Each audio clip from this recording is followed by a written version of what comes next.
Rule 11 is, don't bother children when they're skateboarding. And that's a meditation on the difference between weakness and goodness. You see, one of the things that's happened in our society, and especially with regards to our attitude towards men, but also our attitude towards the masculinity in women, so it's just as toxic for women, is that we seem to have concluded that strong men are dangerous, and that's partly because we think Western culture is a tyrannical patriarchy, and the only reason you get to the top is because you misuse power. And so all the men who are at the top of the hierarchy are all misusing their power, and they're all tyrannical, and all the guys who have the aim and ambition to achieve that are just tyrants in training. And that's sort of the basic attitude that we have towards our own culture and towards young men now.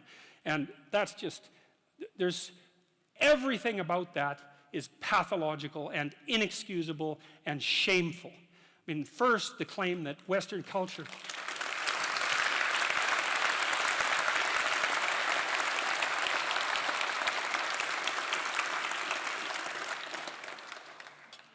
the idea that Western culture is primarily a patriarchal tyranny is like, well, first of all, it's historically ignorant beyond belief. Because what do you, compared to what exactly? Like, how many civilized countries are there in the world? You know, 3 dozen? The rest of them are run by brutal thugs.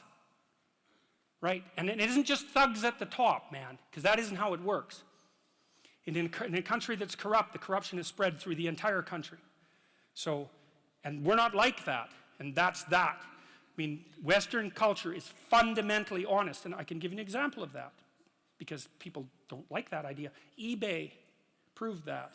Because here it did. It was a very interesting thing, because when eBay first popped up, like the cynic would say, eBay's not going to work because I don't know you. You live on the other side of the country.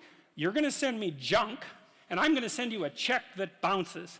And that'll be the end of eBay, right? Right, that's what a cynic would say.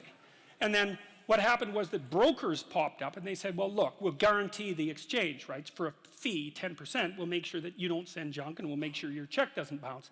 And what happened was the brokers couldn't find enough business. And the reason for that was all the transactions were honest. All of them. You know, it's like if you were on eBay and you have a reputation of less than 99%, there's actually something wrong with you. You know, okay, 98%. But really, it's that tight. And so the default position was, you're offering this, I'll buy it, we'll make the exchange fairly. And what happened was a bunch of capital that was frozen, technically speaking, junk that people had that other people could need, got freed up, and eBay freed up a tremendous amount of money for people. And it was all a consequence of default honesty. And we also know that one of the best predictors of success in Western world is conscientiousness. And conscientious people are honest and have integrity and are dutiful and do what they say they'll do. And that's a really good predictor of long-term life success, especially as a manager and administrator, something like that. So chapter 11 is a discussion about the assault on the positive masculine. And I read it partly as a continuation of what Nietzsche announced back in the late 1800s as the death of God, right? Because in Western culture, God was a masculine figure, and the idea that the divine masculine had been decimated, which was basically Nietzsche's pronouncement, has filtered all the way down to masculinity itself. And I think that's an absolutely appalling outcome. It's something that could only be desired by someone who is a true enemy of humanity. And so partly chapter 11 is a call to encouragement. It's like, you want, and I've been telling young men in particular, but young women as well, though they don't seem to be quite as in need of the message, to adopt responsibility for their life, to tell the truth, and to understand that their failure to participate fully in being leaves a hole that's precisely the size of their soul in the cultural landscape.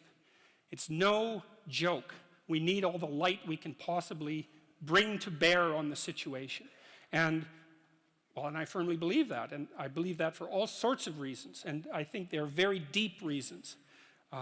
And that's partly why I would say Rules to Life also has, it's a funny book because it has a very religious core, but it's also very heavily grounded in evolutionary biology. So, but that's what chapter 11 is about, and it's about people who are the enemy of the human spirit. The people who restrict children's play, for example, which is a particularly pathological thing to do. There's a movement now to not let children have best friends.